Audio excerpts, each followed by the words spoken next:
সারা জীবন কত মানুষের চিকিৎসা করে গেলাম, কিন্তু আজ নিজের চিকিৎসাই করতে পারছি না। আসলে আমি চিকিৎসা করতে চাচ্ছি না। চিকিৎসা করলে হয়তো আমি সুস্থ হয়ে যাব, কিন্তু আমি সুস্থ হতে চাই না। হয়তোবা আমার সুস্থতার মূল্য অনেকের কাছে ফুরিয়ে গেছে। এখন এই দুনিয়া ছেড়ে আল্লাহর দরবারে চলে যেতে পারলেই বাঁচি।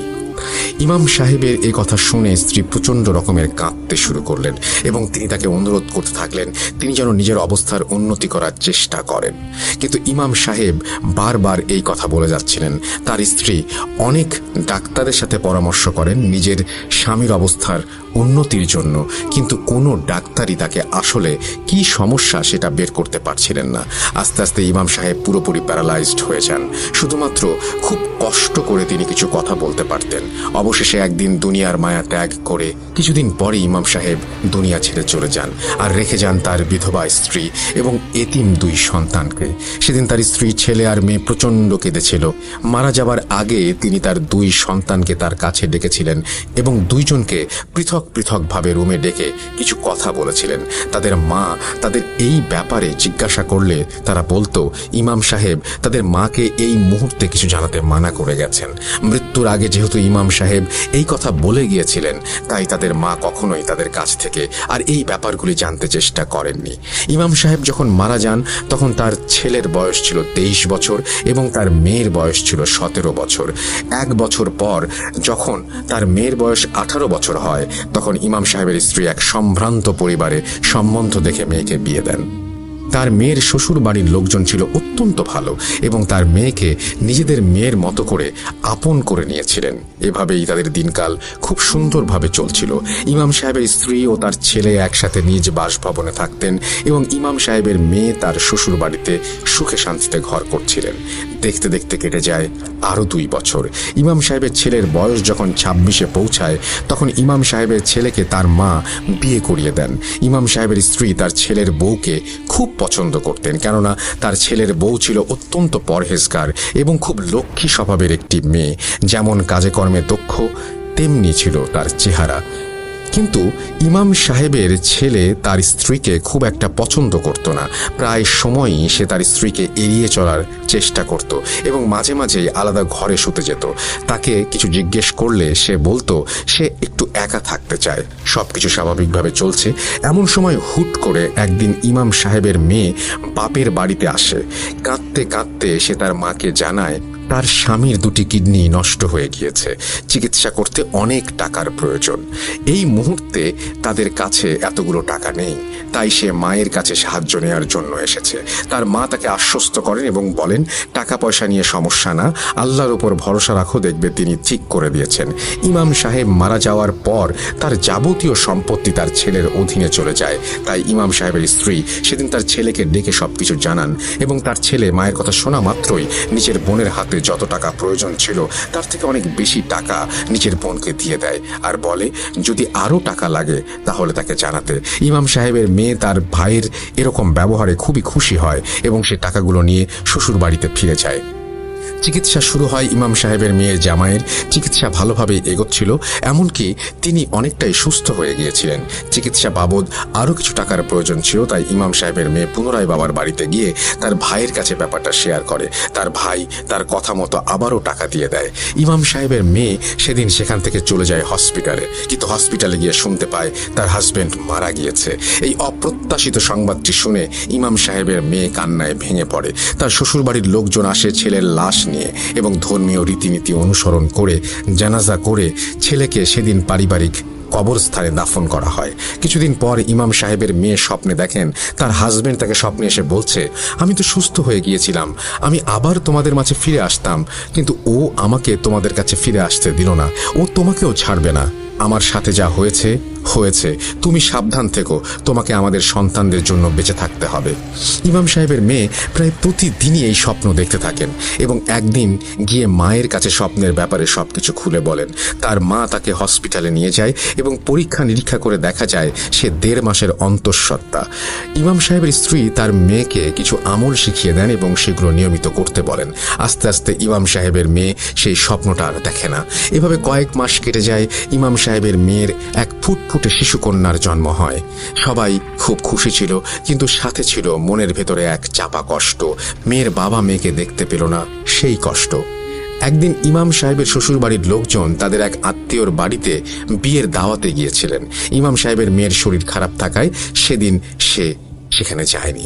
সে, তার মেয়ে এবং তার ননদ সেদিন বাড়িতেই ছিল। ইমাম সাহেবের মেয়ে তার শ্বশুরবাড়ির লোকজনের অবস্থান জানার জন্য তাদের ফোন দেয় এবং জানতে পারে তারা গাড়িতে উঠেছে বাসায় আসার উদ্দেশ্যে। কিন্তু কয়েক ঘন্টা পর তাদের ফোনে একটা কল আসে। কল রিসিভ করার পর ওপাশ থেকে শুনতে পায় একটি রোড অ্যাক্সিডেন্টে তাদের ফ্যামিলির সবাই মারা গিয়েছে। ইমাম সাহেবের মেয়ে এবং তার ননদ কি করবে বুঝতে পারছিল না। ইমাম সাহেবের মেয়ে তৎক্ষণাৎ নিজের ভাইকে ফোন দেয় এবং কান্না জড়িত কণ্ঠে সবকিছু ভাইকে জানায়। ইমাম সাহেবের ছেলে সেই দিনই হসপিটালে গিয়ে লাশগুলো নিয়ে আসে এবং জানাজা পড়ে দাফন করার ব্যবস্থা করে দেয়। বাড়ি আসার সময় ইমাম সাহেবের ছেলে তার বোন এবং বোনের ননদকে সাথে করে বাড়িতে নিয়ে আসে। কিছুদিন পর আস্তে আস্তে সবকিছুই স্বাভাবিক হয়। দেখতে দেখতে ইমাম সাহেবের নাতনির বয়স প্রায় 2 বছর হয়ে যায়। কিছুদিন পর ইমাম সাহেবের মেয়ে তার ভাইয়ের কাছে গিয়ে বলে, ভাইয়া, আমার কিছু কথা বলার ছিল। আসলে বাবার তো অনেক সম্পত্তি ছিল, সে সব কিছুই তো এখন আপনার। আমাকে যদি কিছু তার মধ্যে থেকে দেন তাহলে আমি নিজের এবং আমার মেয়ের ভবিষ্যতের জন্য কিছু একটা করতে পারবো। আমার ননদও লেখাপড়া করছে, তার লেখাপড়ার খরচ চালাতে পারবো। কতদিন আর আপনাদের ঘাড়ের ওপর বসে খাবো? বোনের কথা শুনে ইমাম সাহেবের ছেলে কিছুক্ষণ চুপ থাকে। একটু পরে সে বলে, দেখো বোন, যা কিছু আছে আমার সব কিছু তো তোমারও। তোমাকে আর আলাদা করে কি দেব? তবুও তুমি যখন চাচ্ছ তাহলে সম্পত্তির অর্ধেক আমি তোমাকে দিয়ে দিচ্ছি, আর তা দিয়ে তুমি তোমার খুশি মতো যা করতে চাও করতে পারো। আমার এতে কোনো আপত্তি নেই। যদি এতে তোমাদের ভবিষ্যৎ সুখের হয় তাহলে আমার থেকে বেশি খুশি আর কেউ হবে না। কিছুদিন পর ইমাম সাহেবের ছেলে তার অর্ধেক সম্পত্তি বোনের নামে লিখে দেন এবং তার বোনকে বাড়ি ভাগ করে বাড়ির ভাগের অংশ আলাদা করে দেন। ইমাম সাহেবের মেয়ে সেই জমিগুলো বিক্রি করে কোনো একটা ব্যবসা শুরু করতে চাইলে ইমাম সাহেবের ছেলে তাকে জমিগুলো বিক্রি করতে নিষেধ করেন। সে বলে, জমি বিক্রি না করে এই জমি ব্যবহার করে তুমি কিছু না কিছু একটা করো। জমি বিক্রি করার কোনো প্রয়োজন নেই। ইমাম সাহেবের মেয়ে জমি বিক্রি না করার ব্যাপারটি কিছুতেই মানছিল না। সে তার ভাইয়ের কথা পরোয়া না করে জমি বিক্রি করার জন্য লোক দেখতে শুরু করে। কিন্তু আশ্চর্যজনকভাবে সে যখন জমি বিক্রি করার জন্য লোক দেখতে শুরু করে তখন সে ঠিক তার বাবার মতন অসুস্থ হয়ে পড়ে। সেও বাবার মতো বিছানায় শয্যাশায়ী হয়ে যায়। তখন তার মনে পড়ে যায় তার বাবার কথা। তার বাবার মৃত্যুর আগে তাকে কিছু কথা বলে গিয়েছিলেন। শয্যাশায়ী অবস্থায় সে তার মাকে ডেকে সব কথা তার মার কাছে শেয়ার করে। ইমাম সাহেবের স্ত্রী তার মেয়ের এমন অবস্থা কিছুতেই মেনে নিতে পারছিলেন না এবং অত্যন্ত দুশ্চিন্তায় থাকতেন সব সময়। তিনি মেয়ের ডাক শুনে তার কাছে যান এবং তার মেয়ে তাকে কিছু কথা শোনার জন্য অনুরোধ করে। ইমাম সাহেবের স্ত্রী তার মেয়ের কথা শুনতে শুরু করেন। তার মেয়ে বলতে থাকে, বাবা মারা যাবার সময় আমাকে কিছু কথা বলে গিয়েছিলেন এবং বলেছিলেন তখন আপনাকে কিছু না জানাতে, কিন্তু একদিন আপনার এসব কথা জানার সময় আসবে। আব্বু মৃত্যুর আগে বলেছিলেন আমাদের নিজেদের মধ্যে এমন কেউ আছে যার কারণে আমাদের পরিবার একদিন শেষ হয়ে যাবে। আমি যেন সবসময় সাবধানে থাকি এবং সম্পদের প্রতি কোনো ধরনের লোভ না করি। যদি আমি তা করি তাহলে আমার অবস্থা ঠিক ততটাই খারাপ হবে যতটা আব্বার অবস্থা খারাপ হয়েছিল। আমি আব্বাকে জিজ্ঞেস করেছিলাম, কে আমাদের এত বড় ক্ষতি করতে চায়, আপনি তাকে চেনেন? আব্বা বলেছিলেন তিনি কারো নাম নিতে পারবেন না, কেননা নিজের রক্তকে রক্ষা করাই নিজের দায়িত্ব। এই দায়িত্ব আর কেউ পালন করতে পারবে না। তিনি আরো বলেন, আমি তো চলে যাচ্ছি, কিন্তু মনের মধ্যে দুঃখ একটাই, আমার রক্তই আমার সাথে বেঈমানি করেছে, আমার রক্তই আমাকে পীড়া দিয়েছে, আমার রক্তই আমার রক্তে বিষ ঢুকিয়ে দিয়েছে। আমি চাইলে সেই বিষ কাটাতে পারতাম, কিন্তু না, আমি আমার রক্তের খেলাফে যাব না। তুমি কখনো লোভ করবে না। আমার এই শেষ কথাটুকু তুমি মানো, এর বেশি কিছু আমি তোমাকে বলতে পারবো না। কিন্তু যদি কোনোদিন বিপদগ্রস্ত হও, আমার রেখে যাওয়া সব কিছুর মধ্যে তোমার প্রয়োজন যদি হয় তাহলে তোমার মাকে আমার বলে যাওয়া এই কথাগুলো জানিও। ইমাম সাহেবের স্ত্রী সব কথার কোনো অর্থ খুঁজে পেলেন না। সকল চিকিৎসা করেও যখন তার মেয়ের অবস্থার কোনো উন্নতি হচ্ছিল না তখন তিনি তার ছেলের কাছে তার মেয়ের বলা কথাগুলো শেয়ার করেন আর বড় কোনো আলেমের সন্ধান চান। তার ছেলে কিছুদিন পর এক বিজ্ঞ আলেমের সাথে তার মায়ের যোগাযোগ করিয়ে দেয়। আলেমের কাছে সবকিছু কথা খুলে বলেন এবং আলেম 2 দিন পর তার বাড়িতে এসে সবকিছু দেখে যাবেন বলে কথা দেন। কথা মতো 2 দিন পর আলেম তাদের বাড়িতে আসেন। আসার পর আলেম ইমাম সাহেবের মেয়েকে দেখতে চান। ইমাম সাহেবের স্ত্রী ও তার ছেলে যখন আলেমকে নিয়ে তার রুমের দিকে যাচ্ছিল তখন আলেম আলেম কিছুক্ষণ পর দাঁড়িয়ে পড়ছিল। ইমাম সাহেবের স্ত্রী তাকে দাঁড়িয়ে পড়ার কারণ জিজ্ঞেস করলে সে বারবার ইমাম সাহেবের ছেলের দিকে তাকিয়ে বলছিল, আপনি আমাকে দ্রুত আপনার মেয়ের রুমে নিয়ে যান। মেয়ের রুমের সামনে এসে ইমাম সাহেবের ছেলে ও স্ত্রী রুমে প্রবেশ করে আর আলেমকে ভেতরে আসতে বলে। আলেম বললেন, আমি রুমে ঢুকতে পারবো না, এই রুমে পিশাচের উপস্থিতি রয়েছে। ইমাম সাহেবের স্ত্রী এই কথা শুনে অত্যন্ত ভয় পান এবং তাকে জিজ্ঞাসা করেন, এখানে পিশাচ এলো কোথা থেকে? আলেম তখন ইমাম সাহেবের স্ত্রীকে বলেন তিনি এত কিছু জানেন না, কিন্তু তিনি জানার চেষ্টা করবেন। এই কথা বলে আলেম চলে যান। কিছুদিন পর আলেম ইমাম সাহেবের স্ত্রীকে ফোন করে তার সাথে দেখা করতে বলেন, কিন্তু এবার আলেম ইমাম সাহেবের স্ত্রীকে আলেমের বাড়িতে গিয়ে দেখা করতে বলেন। আলেমের কথা মতো ইমাম সাহেবের স্ত্রী আলেমের বাড়ি যান। আলেম ইমাম সাহেবের স্ত্রীকে বসতে বলেন এবং বলেন, আপনাকে আমি যে কথাগুলো কিভাবে বলবো সেগুলো আপনার বিশ্বাস নাও হতে পারে, কিন্তু আপনার মেয়েকে বাঁচাতে হলে এই নির্মম সত্য আপনাকে মেনে নিতে হবে। যদি আপনি আমার কথা মিথ্যা মনে করেন তাহলে দয়া করে আমার কথা শোনার পর আমার সাথে আর যোগাযোগ করার চেষ্টা করবেন না। আপনার মেয়েকে কালো জাদু করা হয়েছে। আপনার মেয়েকে ঠিক সেই কালো জাদু করা হয়েছে যার কারণে আপনার স্বামী মারা গিয়েছিল। আপনার স্বামীর এতটুকু ক্ষমতা ছিল যে সে নিজেকে আরোগ্য করতে সক্ষম ছিলেন, কিন্তু সেটা তিনি করেননি। কেননা সেটা যদি তিনি করতেন তাহলে আপনার ছেলে মারা যেত, কারণ এই সব কালো জাদু করেছে আপনার ছেলে নিজে। এই কথা জানার পর আমি নিজেই নিজের কানকে বিশ্বাস করতে পারছিলাম না। তাই আপনাকে বললাম, আপনি যদি আমার কথা বিশ্বাস না করেন তাহলে আমার কিছু করার থাকবে না। আমি কিছুতেই মেনে নিতে পারছিলাম না যে এমন একজন পরহেজগার মানুষের ছেলে এই সব কাজও করতে পারে। এই কালো জাদু আপনার ছেলে করেছে আপনার স্বামীর পালা একটি জিনের মাধ্যমে। আপনার স্বামীর মোট 7টি জিন পালতেন, তার মধ্যে 3 জন জিনকে তিনি অন্যের কাছে ছাড়িয়ে এনে নিজের কাছে এনে প্রতিজ্ঞাবদ্ধ করে ভালো করে রাখেন। সেই জিন 3টি সত্যিকার অর্থে ভালো হয়ে গিয়েছিল, কিন্তু তাদের মধ্যে একটি জিনের ক্ষমতার লোভ ছিল কিছুটা। সেই ক্ষমতার লোভকে কাজে লাগিয়ে আপনার ছেলে সেই জিনকে বশ করে। এই জিনের মাধ্যমে আপনার স্বামীর শরীরে বিষ প্রবেশ করিয়ে দেওয়া হয় এবং এই কাজটি আপনার ছেলে করে, আর এখন আপনার মেয়ের শরীরে প্রবেশ করিয়ে দিয়েছে সেই একই বিষ। যদি আমার কথা আপনি বিশ্বাস করেন তাহলে হয়তো আপনাকে আমি সাহায্য করতে পারবো, কিন্তু আপনি যদি আমার কথা বিশ্বাস না করেন তাহলে আমার কিছুই করার থাকবে না। আলেমের এই কথাগুলো শুনে ইমাম সাহেবের স্ত্রী তার মেয়ের কথাগুলো মনে পড়ে যায়। তার মেয়ের কথা অনুযায়ী তিনি এখন পরিষ্কারভাবে বুঝতে পারলেন তার ছেলেই সবকিছুর মূলে। তিনি আলেমের কথা বিশ্বাস করেন এবং আলেমকে সাহায্য করার জন্য অনুরোধ করেন। আলেম ইমাম সাহেবের স্ত্রীকে আগামীকাল তার মেয়েকে নিয়ে আসতে বলেন। ইমাম সাহেবের স্ত্রী সেদিনকার মতো সেখান থেকে চলে যান। বাসায় ফিরেই তিনি তার মেয়েকে সবকিছু জানান। তার কথা শুনে তার মেয়ে তাকে বলে, শেষবার যখন ভাইয়ার কাছে স্বামীর চিকিৎসার জন্য টাকা নিতে এসেছিল সেবার টাকা নিয়ে যাওয়ার সময় পেছন ফিরে সে দেখেছিল তার ভাইয়ের মুখে প্রচণ্ড রকমের রাগ, কিন্তু তখন সে এত কিছু বুঝতে পারেনি। ইমাম সাহেবের স্ত্রী তখন ছেলের বউকে ডাকেন এবং এই সব কিছু তাকে জানান। তিনি ছেলের বউকে জিজ্ঞাসা করেন সে তার স্বামীর মধ্যে কোনো ধরনের পরিবর্তন লক্ষ্য করতে পেরেছে কিনা। উত্তরে সে বলে, সপ্তাহে 2 দিন সে থাকে আলাদা রুমে। তাকে জিজ্ঞাসা করলে সে কিছু বলে না, উল্টা রাগারাগি করে। আমি যখন রুমে নামাজ পড়ি তখন সে সেখানে অবস্থান করে না। আমাকে নামাজরত অবস্থায় দেখলে সে ঘরের ভেতর প্রবেশ করে না। তাকে নামাজ পড়েছে কিনা জিজ্ঞেস করলে সে বলে নামাজ পড়েছে, কিন্তু তাকে নামাজ পড়তে না দেখে কৌতূহল বশত যখন জিজ্ঞাসা করা হতো কখন নামাজ পড়েছে তখন সে প্রচণ্ড রেগে যেত এবং বলতো, নামাজ কি দেখিয়ে দেখিয়ে পড়ার জিনিস নাকি? ইমাম সাহেবের ছেলের বউ এসব বলে এবং খুব একটা গুরুত্ব দেয়নি সে, কেননা খেয়াল করতো যে তার স্বামী তাকে খুব পছন্দ করে না এবং ভাবতো হয়তো তার আশেপাশে থাকতে চায় না জন্যই তার স্বামী এরকম করছে। কিন্তু আসলে তার স্বামী এসব করতো তা সে কখনো স্বপ্নেও ভাবতে পারেনি। এই কথা বলে ইমাম সাহেবের বউ কাঁদতে শুরু করেন। পরদিন ইমাম সাহেবের স্ত্রী তার নাতনিকে ইমাম সাহেবের মেয়ের ননদের কাছে দিয়ে তার এক আত্মীয়ের বাসায় চলে যেতে বলেন।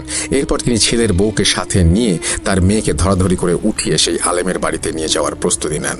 তারা 3 জন গাড়িতে উঠে আলেমের বাড়িতে যাওয়ার উদ্দেশ্যে রওনা দেন। আলেমের বাড়িতে গিয়ে কলিং বেল দেওয়ার কিছুক্ষণ পর আলেম বেরিয়ে আসেন। আলেম তাদেরকে একটা খালি রুমের ভেতরে নিয়ে যান। তিনি দরজা খোলা রেখে রুমের ভেতরে প্রবেশ এবং সেখানে ফ্লোরে কিছু নকশা এঁকে সেই নকশার উপর ইমাম সাহেবের মেয়েকে শুইয়ে দেন।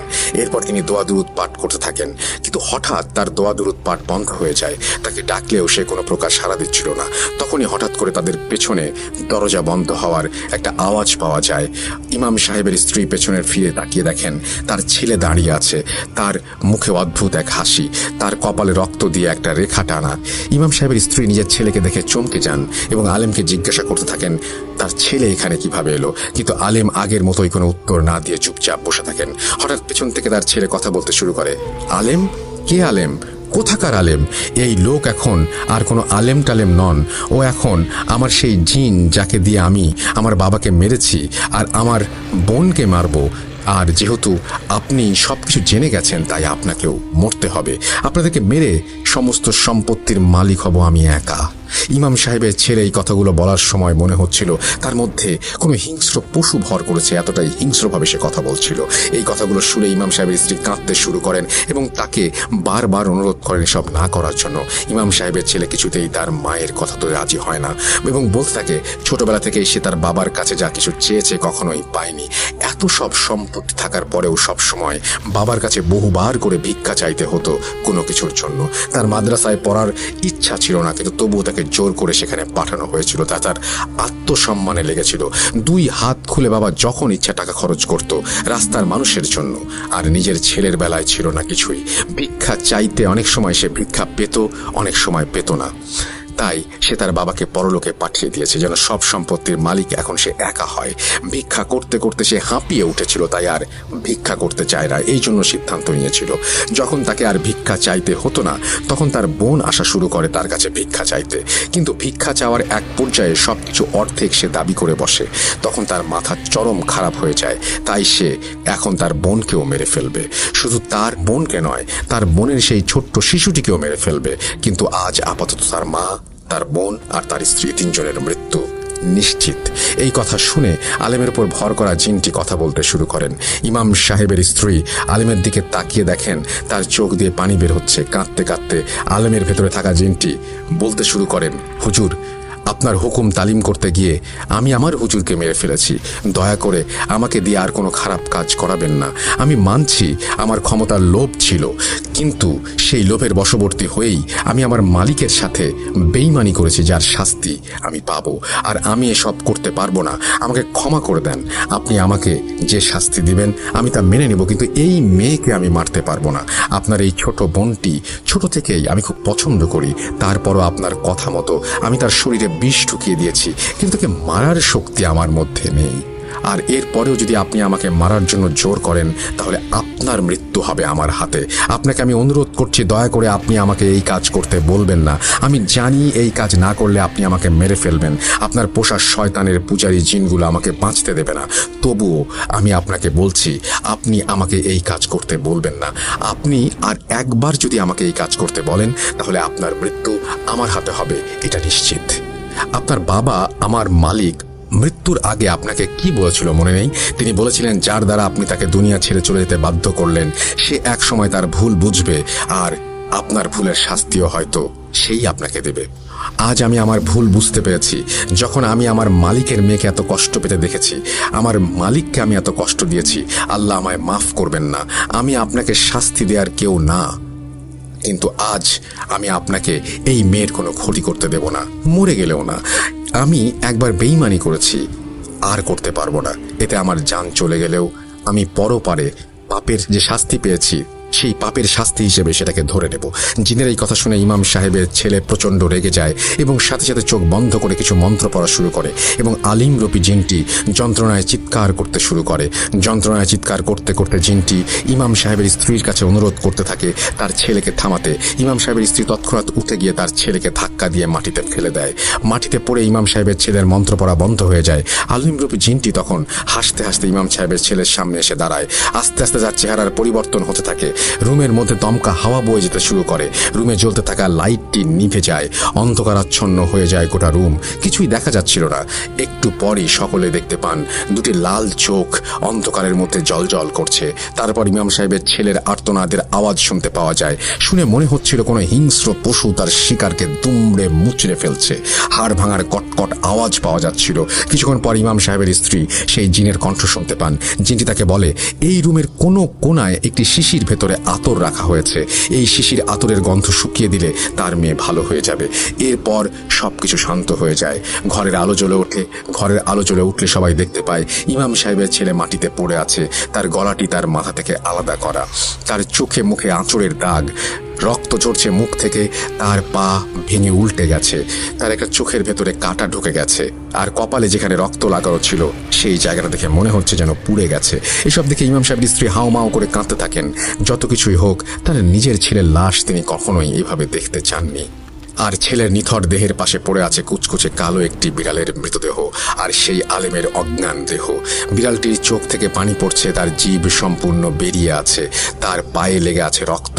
ইমাম সাহেবের স্ত্রী রুমের কোনায় একটি আতরের শিশি খুঁজে পান এবং সেই আতরের শিশি মেয়ের কাছে ধরতেই তার মেয়ে সম্পূর্ণ সুস্থ হয়ে যায়। এরপর ইমাম সাহেব ওই আলেমের সাহায্য নিয়ে লাশ এবং বিড়ালটিকে নিয়ে বাড়ি চলে আসেন।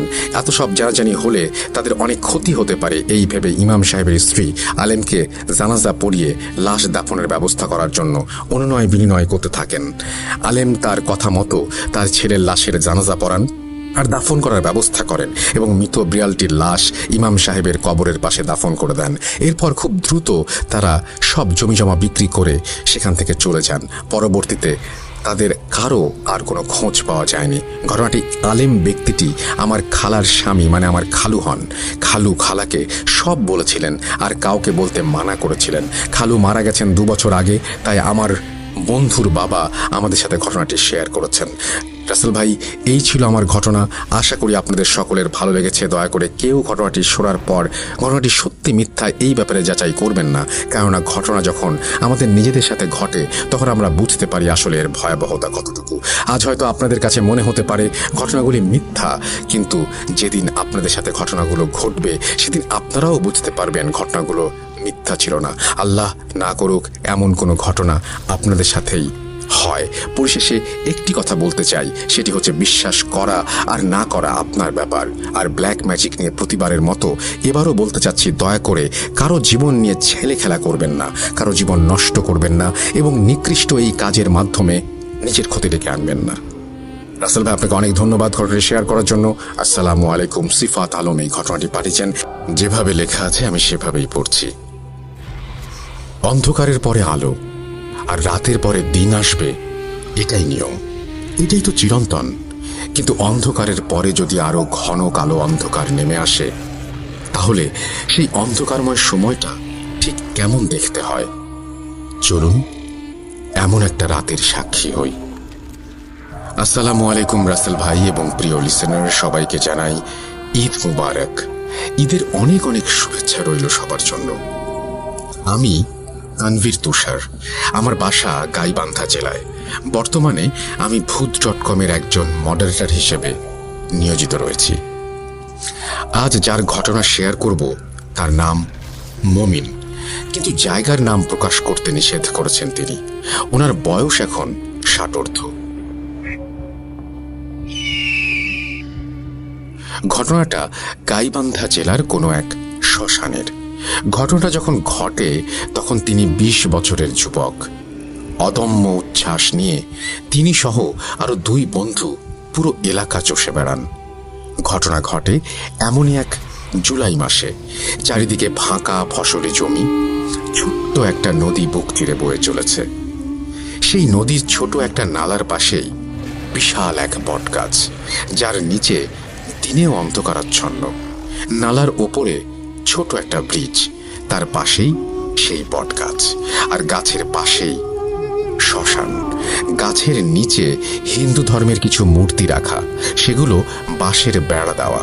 তবে কিছু মূর্তি দেখে মনে হয় অনেক বছরের পুরনো এবং কিছু অংশ ভেঙেও গেছে। আর গাছের চারপাশের মাটিতে সিঁদুর ছিটানো। তার ভাষ্যমতে তার জন্মের পর থেকে এই গাছ এমনই দেখে আসছে। গাছের ডাল থেকে শিকড়ের মতো লতা ঝুলে পড়েছে রাস্তায়। নিচ দিয়ে হেঁটে গেলে সেই শিকড় মাথার সাথে লাগে, তারপরেও কেউ তা কাটে না। কথিত আছে কোনো এক লোক এই গাছের একটা ডাল কাটে, তখন সেই কাটা অংশ দিয়ে কয়েক ফোঁটা তাজা রক্ত বের হয়। এরপরে সেই লোক নাক মুখ দিয়ে রক্ত বের হয়ে মারা যান। তখন থেকে এই গাছের ডাল ভেঙে পড়ে থাকলেও কেউ নিয়ে যায় না, ওখানেই পচে মাটিতে মিশে যায়। আশেপাশের 1 কিলোমিটারের মাঝে কোনো বাড়ি নেই। সারাদিন বয়ে চলা বাতাসের শব্দ আর এছাড়া নীরবতা ভাঙার কোনো উপকরণ নেই আশেপাশে। এক বিকেলে তিনি হাঁটতে হাঁটতে সেই ব্রিজের উপরে এসে দাঁড়ান। নদীতে তখনও বন্যার পানি আসেনি, কিন্তু টানা কদিনের বৃষ্টির পানিতে নদীর অর্ধেক ভরে গেছে, আর নালায় তখন কোমর সমান পানি। তিনি ব্রিজের উপরে দাঁড়িয়ে এক দৃষ্টিতে তাকিয়ে আছেন জ্বলতে থাকা একটা চিতার দিকে। একটু দূরেই একটা লাশ পোড়ানো হচ্ছে। একজন একটা বাঁশ দিয়ে চিতাটা খুঁচিয়ে খুঁচিয়ে ঠিক করে দিচ্ছে, যেন ভালো করে পুড়ে যায় সব। আর একদল লোক পাশে ঢোল নিয়ে কি যেন একটা বলে চলেছে। সূর্য তখন হেলে পড়েছে পশ্চিম আকাশে। সন্ধ্যার লাল আভা ছড়িয়ে পড়েছে। হালকা বাতাস, চিতার কাঠ পোড়ার শব্দ আর সাথে ঢোলের বাদ্য এক মোহনীয় পরিবেশ তৈরি করেছে। হঠাৎ একটা দমকা গরম বাতাস এসে লাগলো তার গায়ে। এতক্ষণে তিনি খেয়াল করলেন প্রায় সন্ধ্যা নেমেছে, এখন বাড়ি ফিরতে হবে। গ্রামে তখন কদিন টানা বৃষ্টিতে ফসলের মাঠেও হাঁটু পানি জমে গেছে। চারিদিকে মাছ ধরার হই পড়েছে। গ্রামের মানুষ রাতে কেরোসিন তেলের মশাল আর ব্যাটারির লাইট হাতে মাছ ধরতে যায়। মাছ ধরার নেশা তার সহ বাকি বন্ধুর একেবারেই কম না। 3 জন প্রায় প্রতিদিন মাছ ধরতে যায় রাতে। বাড়ির পাশে রাতে বের হলেই দেখা যায় মাঠের হাঁটু পানিতে অনেক মানুষ মাছ ধরছে। কেউ গুনগুন করে গান করছে তার সাথে। চারিদিকে একটু পর পর শুধু আলো। ক্যাটা দিয়ে তারা 3 বন্ধু মিলে কই, টাকি সহ অনেক মাছ ধরে প্রতি রাতে। কদিন পরে এক গ্রাম্য আড্ডায় তারা জানতে পারল নালার ওদিকে জমির অনেক মাছ নেমে গেছে। নালায় তাই প্রচুর মাছ পাওয়া যাচ্ছে। মাছ বেশি পাওয়ার আরো বড় কারণ হলো ওদিকে সেই গাছ আর শ্মশানের কারণে কেউ মাছ ধরতে যায় না। তারা 3 বন্ধু মিলে সিদ্ধান্ত নিল আজ রাতে তারা ওখানে যাবে মুঠো জাল নিয়ে মাছ ধরতে। রাতে খাওয়া শেষ করে কথা মতো 3 জন বাড়ি থেকে রওনা হয় এবং সেই বটগাছের নালার দিকে যায়। তারা 2 জন মুঠো জাল আর 1 জন ক্যাটা নিয়েছিল। সেখানে যখন তারা পৌঁছায় তখন রাত প্রায় 9টার কাছাকাছি। আশেপাশের জমিতে কোনো লাইট নেই, কোনো কোলাহল নেই, শুধু বাতাসের ঝাপটায় বটগাছের পাতার শব্দ ভেসে আসছে। তারা গাছ থেকে প্রায় 20 হাত দূরে মাছ ধরা শুরু করে। 3 জন মিলে 2-3টা ব্যাটারি লাইট তাদের কাছে। কথা মতো মাছ পাচ্ছেও তারা অনেক। 3 জনেই খুব খুশি। মানুষ ভয়ে এদিকে আসে না, তাই সব মাছ এদিকে জমে আছে। প্রতিবার জালে প্রায় অনেক পরিমাণ মাছ ধরা পড়ছে। তারা নিজেদের মাঝে বলাবলি করছে এখন থেকে প্রতিদিন এখানে আসতে হবে মাছ ধরতে। তারা মাছ ধরছে আর বটগাছের দিকে এগিয়ে আসছে। মনে হচ্ছে ওদিকে আরো বেশি মাছ উঠছে জালে। তারা ব্রিজটা তখন পার করেছে। সামনে লাইট ধরতেই দেখলো একটা বাঁশ পুঁতে রাখা হাঁটু পানিতে তার মাথায় ছোট একটা লাল কাপড় টুকরো করে বাঁধা, সেটা বাতাসে উড়ছে। তার পাশে নালার মাটিতে অনেকগুলো পোড়া কয়লা পড়ে আছে। মমিন চাচার মনে পড়ল কদিন আগে ঠিক এখানেই সন্ধ্যায় একটা লাশ পোড়াতে দেখেছেন তিনি। শ্মশানে লাশ পোড়ানোর সময় যে বাঁশটা দিয়ে চিতা খোঁচাতে দেখেছেন সেই বাঁশটাই ওখানে রাখা। শ্মশানের লাশ পোড়ানোর পরে অনেকেই এমন লাল কাপড় বাঁশের মাথায় বেঁধে রেখে সেটা মাটিতে পতাকার মতো করে রেখে চলে যায়। তার ব্যাপারটা স্বাভাবিকই লাগলো এবং স্বাভাবিকভাবেই ওই জায়গাটা পার হয়ে যেয়ে আবার মাছ ধরতে শুরু করলেন তিনি। তারা হাঁটু পানিতে নেমে মাছ ধরছে। হঠাৎ একটা চাপা গর্জন শুনে পেছনে তাকায় মমিন চাচা। দেখেন একটা বিশাল দেহী শেয়াল দৌড়ে আসছে তাদের দিকে। পাশে থাকা তার এক বন্ধু শ্মশানের সেই বিশাল বাঁশ তুলে জোরে একটা কোপ দেয় শেয়ালটাকে। সাথে সাথেই যেন সেটা বাতাসে মিলিয়ে গেল। চোখের সামনে এমন জায়গায় এমন একটা দৃশ্য দেখে 3 জন প্রচন্ড ভয় পেয়ে যান। তারা খেয়াল করে সেই গাছের নিচে আর পাশের ঝোপঝাড়ে অনেকগুলো রক্তবর্ণ চোখ ভেসে আছে। মনে হচ্ছে চোখগুলো আগুনের তৈরি, কোনো মনি নেই সেই চোখে। সব যেন রাগে আগুনের মতো জ্বলছে। তখন মমিন চাচা আর তার এক বন্ধু খেয়াল করলেন তারা লাইটগুলো সুইচ অন করে রেখেছে, কিন্তু লাইটে কোনো আলো জ্বলছে না। তারা লাইট খুলে ব্যাটারিগুলো আবার লাগায়, কিন্তু তবুও আলো নেই। চারিদিকে তখন ঘন কালো অন্ধকার যেন ভর করেছে। সব নীরবতা ভেঙে গাছের নিচ থেকে একটা শেয়াল ডেকে উঠল করুণ আর্তনাদ করে। মনে হচ্ছে সেই করুণ আর্তনাদ বুক ছেদ করে এপাশ ওপাশ বেরিয়ে গেল।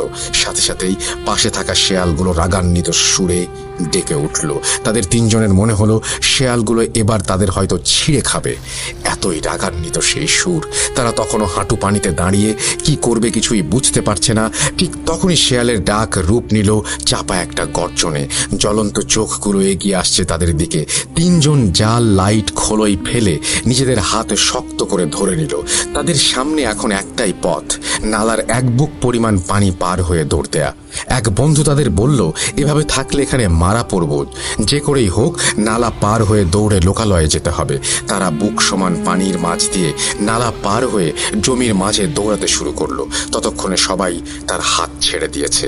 ঘন অন্ধকারে কে কোন দিকে দৌড়াচ্ছে তার ঠিক নেই। মমিন চাচা দেখেন তার পাশে তার বন্ধুরা নেই। তিনি তাদের নাম ধরে জোরে জোরে ডাক দেওয়ার চেষ্টা করেন, কিন্তু ভয়ে যেন মুখ দিয়ে কোনো কথাই বের হচ্ছে না। পিছনে তাকিয়ে দেখেন সেই চোখগুলো এখনো তার দিকে দৌড়ে আসছে। জীবন বাঁচানোর জন্য শরীরের সমস্ত শক্তি দিয়ে দৌড়ে চলেছেন তিনি। হঠাৎ তিনি দেখেন তার পাশ দিয়ে বিশাল দেহের একটা গরু দৌড়ে চলেছে। কিন্তু সবচেয়ে ভয়ের ব্যাপার হলো গরুর সম্পূর্ণ শরীরে দাউ দাউ করে জ্বলছে আগুন। এমনকি সেই গরুর গলায় যে দড়িটা সেটাও আগুনে জ্বলছে। অবাক করা বিষয় হলো কিছুই পুড়ছে না। দূরে থেকে তিনি সেই আগুনের তাপ টের পাচ্ছেন। তিনি আশেপাশে তার বন্ধুদের কোনো চিহ্নও দেখতে পেলেন না। তিনি গরুকে দেখে আর অন্য পাশ দিয়ে দৌড়াতে শুরু করলেন। কিছুক্ষণ দৌড়ানোর পর খেয়াল করলেন গরুটার তার পাশে নেই। শেয়ালগুলো দেখা যাচ্ছে না পেছনে। তিনি সামনে একটু দূরে এগিয়ে একটা আলো দেখতে পেলেন। সেদিকে সাহায্যের আশায় আবার দৌড় দিলেন। ততক্ষণে তার শরীর দরদর করে ঘামছে। দৌড়ে আলোটার কাছে যেতেই বুঝতে পারলেন এটা আসলে একটা চিতা জ্বলছে। আশেপাশে কেউ নেই, শুধু দাউ দাউ করে আগুন জ্বলছে চিতায়। তবে সবচেয়ে ভয়ের যে ব্যাপার তা হলো তিনি দেখলেন চিতার পাশেই সেই বটগাছ চিতার আগুনের আলোয় যেন ঝলমল করছে। তিনি চিন্তা করতে লাগলেন তিনি তো দৌড়েছেন উল্টো দিকে, তাহলে এখানে গাছ আসলো কোথা থেকে? যেহেতু তিনি নালা পার করে দৌড়েছেন তার তো গাছের কাছে আসার কোনো কারণই নেই। নালা পার হবার কথা, কিন্তু তার স্পষ্ট মনে আছে এখন তিনি কোনো নালা পার করেননি। এসব চিন্তা করতেই দেখেন চিতারা থেকে কাঠগুলো আগুন জ্বলা অবস্থায় মাটিতে পড়ে গেল, আর মাঝে থেকে একটা মানুষের অবয়ব তার দিকে দৌড়ে আসতে শুরু করলো। সেই অবয়বের পুরো শরীরে আগুন, সেই গরুটার মতো। তিনি আবার ফসলের মাঠ দিয়ে দৌড়াতে শুরু করে দিলেন। এবার তিনি বেশ জোরেই দৌড়াচ্ছেন। বন্ধুদের ডাক দিতে পারলেন, কিন্তু ফাঁকা মাঠেও তার ডাক যেন প্রতিধ্বনিত হচ্ছে। তার বন্ধুদের কোনো নিশানা পর্যন্ত নাই। ঠিক কত সময় আর কোন দিকে দৌড়াচ্ছেন তার কোনো হিসেব নেই। তিনি যখন থামলেন দেখেন পেছনে আর কেউ নেই। তিনি দেখেন তার পাশে আবার সেই বটগাছ, আর তার নিচে একটা তেলের প্রদীপ জ্বলছে। এবার তিনি প্রচুর ভয় পাওয়া শুরু করলেন। তার কথায় প্রতিধ্বনিত হচ্ছে, আবার ঘুরে ফিরে সেই গাছের কাছে আসছেন বারবার তিনি। তার বন্ধুদের কোনো খোঁজ খবর নেই কি হচ্ছে তার সাথে। এবার সে সাহস করেই গাছটার সেই প্রদীপটার দিকে এগোয়। গাছের কাছাকাছি যে তার জন্য চূড়ান্ত ভয় অপেক্ষা করছে এটা তিনি জানতেন না। তিনি যখন গাছটির দিকে এগোলেন দেখলেন গাছের সেই ডাল থেকে ঝুলে থাকা শিকড়ের মতো লতার প্রত্যেকটির সাথে একটা করে গলায় ফাঁস দেয়া লাশ ঝুলে আছে। তাদের শরীরগুলো এমনভাবে পোড়ানো অনেককে দেখে একটা মাংসপিণ্ড ছাড়া আর কিছুই মনে হচ্ছে না। চারিদিকে মাংস পোড়া গন্ধে ভরে গেছে। মনে হচ্ছে এখনই পেটের ভেতরে সব কিছু মুখ দিয়ে বেরিয়ে আসবে। আবার ভয়ে তিনি দৌড়াতে শুরু করলেন উল্টো দিকে। আর তার শুধু মনে হচ্ছে এই গাছটাকে আমি আর দেখতে চাই না। কিছু দূর যাওয়ার পর তিনি অনেকগুলো উঁচু জমি দেখতে পান। সেই জমিগুলো ধানের বীজ লাগানো। তার মাঝ দিয়ে দৌড়াতে গিয়ে আবার কিছু প্রদীপ দেখতে পান তিনি। কিন্তু অবাক করা বিষয় হলো প্রত্যেক জমির মাঝে একটা করে কবর, আর প্রত্যেক কবরের পাশে একটা করে জ্বলন্ত প্রদীপ। তিনি যে কয়টি কবর দেখেছেন তার সবগুলোর মাঝেই একটা করে রক্তমাখা কাফন করা লাশ। লাশের রক্তে কাফনগুলো জায়গায় জায়গায় লাল হয়ে গেছে। তার চারপাশে এখন শুধু কবর আর কবর, আর পাশে একটা করে প্রদীপ জ্বলছে।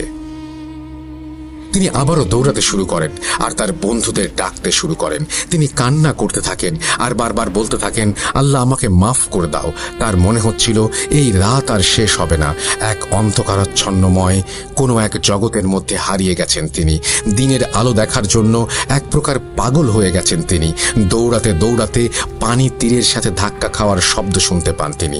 সামনে এগুতেই পায়ের গোড়ালি পলিকাদায় ডুবে গেছে তার। তিনি এবার সেই নদীর পাড়ে এসে পৌঁছেছেন, কিন্তু সামনে দেখেন নদীতে আবার সেই প্রদীপগুলো দেখা যাচ্ছে। তিনি যখন এখানে এসে দাঁড়ান তখন তো এগুলো ছিল না। হঠাৎ এগুলো আবার আসলো কোথা থেকে? নদীর হালকা বাতাসে প্রদীপগুলো তার দিকে ভেসে আসছে। একটু কাছে আসতেই এবার তিনি খেয়াল করলেন কলা গাছের ভেলার ওপরে কবরের মাঝে দেখে আসা রক্ত মাখা সেই কাফন করা লাশগুলো, আর তার পাশেই জ্বলছে সেই তেলের প্রদীপগুলো। এবার লাশের মুখটা বের করা, তিনি অনেকটা স্পষ্ট দেখতে পারলেন সেই মুখগুলো আগুনে পোড়া। নদী দিয়ে এমন কলা গাছের ভেলা অসংখ্য লাশ বহন করে নিয়ে চলেছে অজানা কোনো উদ্দেশ্যে, আর কিছু কিছু লাশ বাতাসের তোড়ে পাড়ে এসে তার কাছে ভিড়ছে। এবার তিনি উল্টো দিকে দৌড়াতে শুরু করেন। কিছু দূর দৌড়ানোর পর তিনি সামনে আবার সেই বটগাছটি দেখতে পান। তিনি একটা ঘোরের মাঝে চলে গেছেন। তার মনে হচ্ছে অন্ধকার কোনো জগতে কয়েকটি লাশ, এই গাছ, এর ভেতরেই তিনি আটকে গেছেন। হয়তো এই যাত্রা আর কোনোদিন শেষ হবে না, হয়তো এই রাত আর কখনোই শেষ হবে না। এবার গাছের পাশে তিনি দেখতে পান নতুন একটি চিতা সাজানো হচ্ছে। অনেক লোক মিলে চিতাটা সাজাচ্ছে। পাশে কাপড়ে ঢাকা বাঁশের চাটাইয়ের ওপর একটা লাশ। কিছু লোক সেই সোনা গানটা ঢোল বাজিয়ে আবার গেয়ে চলেছে পাশে। মমিন চাচা কি করছেন বা কি করবেন কিছুই বুঝতে পারছেন না। তার শুধু এখন একটাই চিন্তা, এখন দৌড়াতে হবে, কিন্তু কোন দিকে দৌড়াবে বা যাবে জানা নেই। কিন্তু এত সময় ধরে দৌড়ানোর কারণে তার শরীর আর তার সাথে সায় দিচ্ছে না। তিনি দৌড়াতে চাইলেও শরীর আর হাঁটার মতো কোনো শক্তি নেই। তিনি এক দৃষ্টিতে তাকিয়ে আছেন লাশটির দিকে। বাকি লোকগুলোর কেউ তার দিকে তাকিয়েও দেখছে না। তারা আপন মনে নিজেদের কাজ করে চলেছে। হঠাৎ একটা দমকা বাতাসে কাফনের কাপড় মুখের ওপর থেকে সরে যায়। তিনি স্পষ্ট দেখেন তার এক বন্ধুর লাশ, আর মমিন চাচার সেই বন্ধুর চোখগুলো খোলা, মনে হচ্ছে অনেকটা বেরিয়ে এসেছে বাইরে। জিহ্বাটা ভয়ঙ্কর ভাবে অনেকখানি বের হয়ে আছে, আর তার সাথে সে কামড় দিয়ে আছে জিভটাকে। গলায় কাদা মাটিতে ভরা। একটু পরেই লোকগুলো কি যেন একটা অস্পষ্ট বলতে বলতে তার বন্ধুকে সেই চিতায় তুলে দিল। এক লোক একটা মশাল হাতে চিতায় আগুন ধরিয়ে দিল। মমিন চাচা চোখের সামনে তার প্রিয় বন্ধুর দেহটা চিতার আগুনে গ্রাস করে নিতে দেখলেন। তিনি আর সহ্য করতে না পেরে জ্ঞান হারিয়ে ফেলেন। মমিন চাচার যখন জ্ঞান ফিরল তখন তিনি দেখলেন তিনি একটা উঠোনের মতো জায়গায় শুয়ে আছেন। চারিদিকে তখনও অন্ধকার। তার পরিচিত কজন লোক তার পাশে বসে আছে। মমিন চাচা লাফ দিয়ে উঠে বললেন, আমি এখানে কোথায় এসেছি? মমিন চাচা দেখেন তার বাবাও তার পাশে। মমিন চাচার বাবা তাকে বলেন, তোরা সেই কখন মাছ ধরতে এসেছিস আর এখনো কোনো খোঁজ খবর নেই। আমরা ভাবলাম কিছু হলো নাকি, তাই তোদের খোঁজ করতে এসে দেখি তুই শ্মশানে অজ্ঞান হয়ে পড়ে আছিস নালার পাশে। এরপরেই তিনি দেখেন তার দুই বন্ধুর বাবা তাকে বলছে যে আমাদের ছেলে দুটো কই? মমিন চাচা বললেন, তাদের খুঁজে পান নাই? তার বাবা বললেন, না, আমরা শুধু তোমাকে পেয়েছি, জালসহ অনেক কিছুই আর পাইনি। মমিন চাচা তখন সব ঘটনা খুলে বলেন। সবাই মমিন চাচাকে ওই বাড়িতে আরো কজন সহ রেখে বাকি দুজন খুঁজতে বের হয়ে যান। অনেক খোঁজাখুঁজির পর এক বন্ধুকে পাওয়া যায় নালা থেকে একটু দূরে একটা ঝোপের মাঝে। সেও অজ্ঞান অবস্থায় পড়ে আছে, কিন্তু অপর এক বন্ধুকে অনেক খোঁজার পরেও পাওয়া যায় না। তারা বাধ্য হয়ে বাড়িতে চলে আসে। সকাল হলে দিনের আলোতে তারা আবার বের হবে খুঁজতে। যে বন্ধুকে ঝোপের মাঝে পাওয়া যায় তাকেও বাড়িতে আনা হয়। ভোরের দিকে তার জ্ঞান ফিরে আসে, কিন্তু সে জ্ঞান ফেরার পর থেকে যে ওপরের দিকে এক দৃষ্টিতে তাকিয়ে আছে, আর কোনো দিকেই দেখে না। সবাই তাকে জিজ্ঞেস করে কি হয়েছে তার সাথে, কিন্তু সে কোনো কথার উত্তর দেয় না, শুধু আকাশের দিকে তাকিয়ে থাকে। একজন তাকে ধাক্কা দিয়ে জিজ্ঞেস করেন, কিন্তু সে ফ্যাল ফ্যাল করে তাকিয়েই আছে। এরপরে ভোরের দিনের আলো ফোটার সাথে সাথেই সবাই মিলে বের হয় অপরজনকে খুঁজতে। মমিন চাচাও তাদের সাথে যান। কালকের সেই জায়গায় গিয়ে মমিন চাচা দেখেন সবকিছু একদম স্বাভাবিক, যেন রাতে এখানে কিছুই ঘটেনি। সকালের ঠান্ডা মৃদু হাওয়া শরীরে এসে লাগছে। জায়গাটা মনে হচ্ছে কত সুন্দর। এর এমন একটা অন্ধকার রূপ কি আসলেই থাকতে পারে? ভাবতে থাকেন মমিন চাচা। তারা শ্মশানের সেই গাছের পাশে নালার হাঁটু পানিতে তাদের জালগুলো দেখতে পান। নালা এবং তার দুপাশে ঝোপঝাড় তারা খুঁজতে খুঁজতে নদীর দিকে যায়।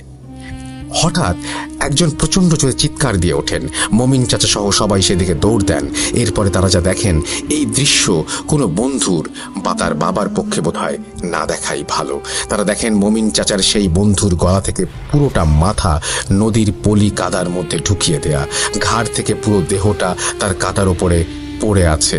দেহের চারপাশে কাদামাটি রক্তে লাল হয়ে আছে। মমিন চাচার এই বন্ধুই শ্মশানের সেই লাঠি দিয়ে শেয়ালটাকে কোপ মেরেছিল। কয়েকজন মিলে মাটির ওখানে থেকে তাকে তোলেন। তারপরে নদীতে নিয়ে কাদাগুলো ধুয়ে ফেলতে শুরু করেন। শরীর থেকে কাদা ধুয়ে ফেলতেই দেখা যায় শরীরে অসংখ্য আঁচড়ের দাগ।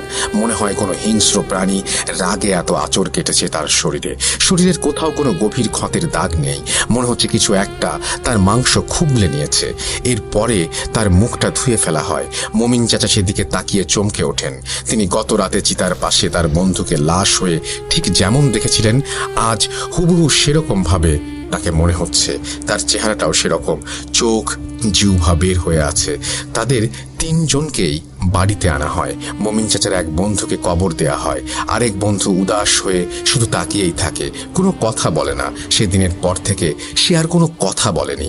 মমিন চাচা আর তার বন্ধুর চিকিৎসা করানো হয় এক হুজুরকে দিয়ে। মমিন চাচা আস্তে আস্তে সুস্থ হতে থাকেন। তার জীবন আবার স্বাভাবিক হতে থাকে। কিন্তু এর প্রায় 10 দিন পরে তার সেই বোবা হয়ে যাওয়া বন্ধুটাও মারা যায়। মমিন চাচা আমাকে বলেন তিনি এখনও তার সেই বন্ধু দুজনকে স্বপ্নে দেখেন। মাঝে মাঝে তিনি স্বপ্নে দেখেন তারা সেই গাছের নিচে নালাতে মাছ ধরছে।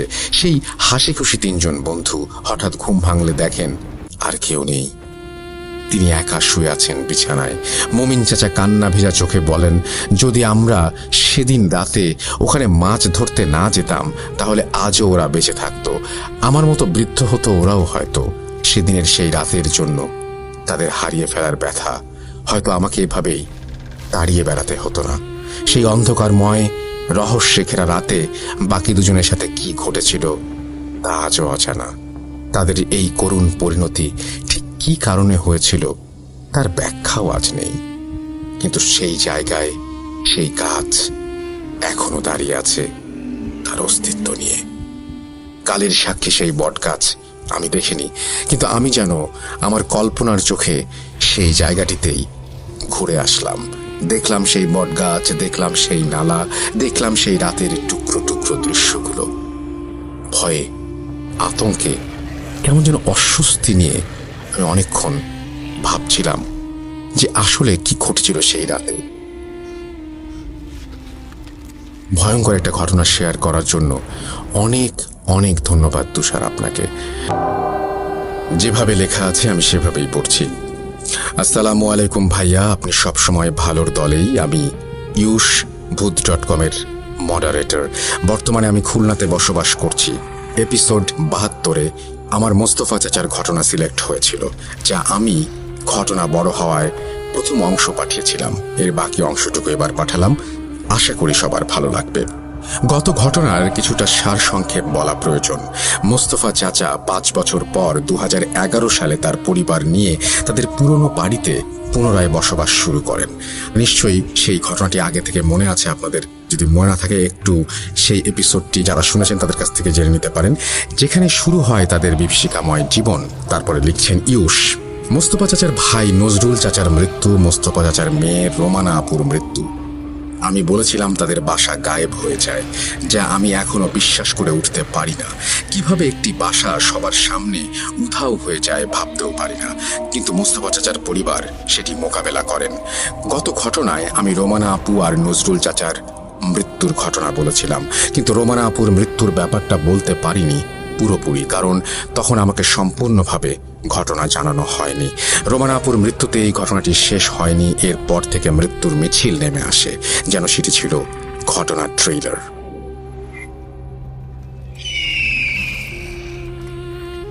রোমানা আপুর ঘটনা দিয়ে শুরু করি। যেহেতু তাদের বাসায় এই ভয়ানক ঘটনা ঘটে চলেছে, তাই মোস্তফা চাচা ও তার স্ত্রী পুরনো বাড়িতেই থাকেন আর সিদ্ধান্ত নেন বাকিদের শহরের বাড়িতে পাঠিয়ে দেবেন। তারপর মোস্তফা চাচার ছেলে, মেয়ে ও বোন অর্থাৎ রোমানা আপু ও নোমান ভাই ও তার বড় বোন নাজমা ফুপু চলে আসেন শহরের একটি বাড়িতে। নতুন বাড়িতে তাদের তিনজনের প্রথম দুদিন সমস্যা হয়নি। 2-1 দিন পর মোস্তফা চাচারাও চলে আসেন। তাদের জীবনে একটু স্বাভাবিকতা ফিরে আসতে শুরু করে। নতুন বাসায় তৃতীয় দিন রাতে রুমে এক বিছানায় রোমানা আপু, নোমান ভাই এবং নাজমা ফুপু শুয়ে আছেন। রোমানা আপুর মাঝরাতে আনুমানিক 3টার দিকে প্রচুর ভয় লাগতে শুরু করে এবং ঘুম ভেঙে যায়। ফুপুকে ডেকে তুলেন আর বলেন তার অনেক ভয় করছে। তাই তিনজনেই ঘুম থেকে উঠে যান। রোমানা আপু ওয়াশরুমে যেতে চান, তাই ফুপু উঠে বাথরুমের দরজার কাছেই ছিলেন এবং দরজা খোলাই ছিল। কয়েক সেকেন্ড পর হঠাৎ দরজা লেগে যায়। এমনভাবে লেগে যায় মনে হলো ভেতর থেকে লাগিয়ে দেয়া হয়েছে। ফুপু ভাবেন রোমানা আপু লাগিয়ে দিয়েছে। প্রায় 10 মিনিট পর ভেতর থেকে কোনো আওয়াজ না পেয়ে ফুপু আর নোমান ভাই দরজা ধাক্কাতে থাকেন। ভেতর থেকে তাও কোনো আওয়াজ নেই। নোমান ভাই আর ফুপু ভয় অস্থির হয়ে পড়েছেন। আর তখনই তাদের কানে আওয়াজ আসে ওয়াশরুমের ভেতর থেকে। জীবন ভিক্ষা চাইছে রোমানা আপু, অস্বাভাবিকভাবে আওয়াজ করছে আর বলছে ছেড়ে দেন। রোমানা আপুর প্রচণ্ড কান্নার সুরে আকুতি মিনতি ভেসে যাচ্ছে। নোমান ভাই দরজা ভাঙার চেষ্টা করেও লাভ হচ্ছে না। ভেতর থেকে ধস্তাধস্তির আওয়াজ, চিল্লাচিল্লি সবই শোনা যাচ্ছে, কিন্তু নোমান হঠাৎ ঠান্ডা হয়ে যায়, চুপচাপ। নাজমা ফুপু কিছুই বুঝে উঠতে পারছেন না। এদিকে রোমানা আপুর চিৎকার, অন্যদিকে নোমান ভাইয়ের আচরণ। মিনিট কয়েক পর সব শব্দ থেমে গেল। দরজা খুলে গেল। নোমান ভাইও স্বাভাবিক। নাজমা ফুপু কোনো কিছু না ভেবেই সবার আগে বাথরুমের ভেতরে ঢোকেন। যা দেখেন তা তিনি জীবনে কখনো আর দেখতে চাইবেন না। ভেতরে রোমানা আপুর নগ্ন লাশ। সম্পূর্ণ বাথরুম রক্তে ভেসে যাচ্ছে। নোমান ভাই অপলকভাবে নিজের বোনের লাশের দিকে তাকিয়ে আছেন। কারো মুখ দিয়ে কোনো আওয়াজ নেই। নাজমা ফুপু আর নোমান ভাই রুমেই বসে থাকেন, না কাউকে ডাকেন না কোনো আওয়াজ করেন। ফজরের আজান শুরু হলে তারা শক্তি ফিরে পান। আর তখন মোস্তফা চাচাকে জানান সব ঘটনা। মোস্তফা চাচা ঘটনা শোনার পর কিছু না ভেবেই চাচিকে ওই ভয়ানক বাসায় রেখেই চলে আসেন। আর এসে নিজের মেয়ের লাশ দেখেন। লাশ যখন নিয়ে যাওয়া হচ্ছিল তখন সবাই খেয়াল করেন যে রোমানা আপুর চোখ খোলা অবস্থায় মৃত্যু ঘটেছে। তার সারা শরীরে ভয়ানক নির্যাতনের চিহ্ন। জানা যায় পুলিশ নাকি এসেছিল আশেপাশের লোকজন খবর দেওয়াতে, কিন্তু এসে কিছুই করেনি। মোস্তফা চাচা রাতের বেলা যখন রোমানা আপুর দাফন শেষ করলেন তখন চাচির কথা মনে পড়ল তার। তাকে এভাবে একা ফেলে রেখে আসা উচিত হয়নি। আবার নিয়ে আসলে তাকে সামলানো অনেক কষ্ট হতো। রোমানা আপুর লাশ দেখলে চাচি হয়তো পাগল হয়ে যেত। রাত 1টার পর নাজমা ফুপু, নোমান ভাই আর মোস্তফা চাচা পুরনো বাড়িতে ফেরেন। চাচি দরজা খুলেই ভয়ঙ্কর রাগ দেখিয়ে বলেন, আমার মেয়ে মরে গেল আর তুমি আমাকে বললে না। সবাই প্রচণ্ড ধাক্কা খেলো। চাচি কিভাবে জানতে পারলো? সবাই ভেতরে ঢুকেই জিজ্ঞেস করলো সে কিভাবে জানতে পারলো। আর তখনই চাচি বিভৎস হাসি দিলেন, চিল্লাতে থাকলেন, আমি তো মারলাম ওকে, পা চেপে, গলা চেপে, নাক ভেঙে। আর শেষে মাথায় বাড়ি দিয়ে। আবার হাসতে শুরু করলেন। এটা দেখার পর তিনজনই ভয়ে দাঁড়িয়ে পড়েন। নড়চড়ার কোনো শক্তি নেই। কয়েক মুহূর্ত পর চাচি অজ্ঞান হয়ে নিচে পড়ে যান। আর তখনই সেই নজরুল চাচার মৃত্যুর রাতের মতো বাসা উধাও হয়ে যায়। তারা এক ঝটকায় দোতলা থেকে মাটিতে পড়ে যান।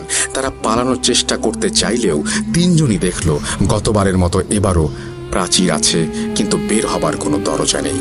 তারা সবাই বসে পড়লেন আর অপেক্ষা করলেন কখন ফজরের আজান শুরু হবে, কারণ তারা জানেন ফজরের আজানের পর সব ঠিক হয়ে যাবে। দেখতে দেখতে ফজরের আজান শুরু হলো দূরে মসজিদে।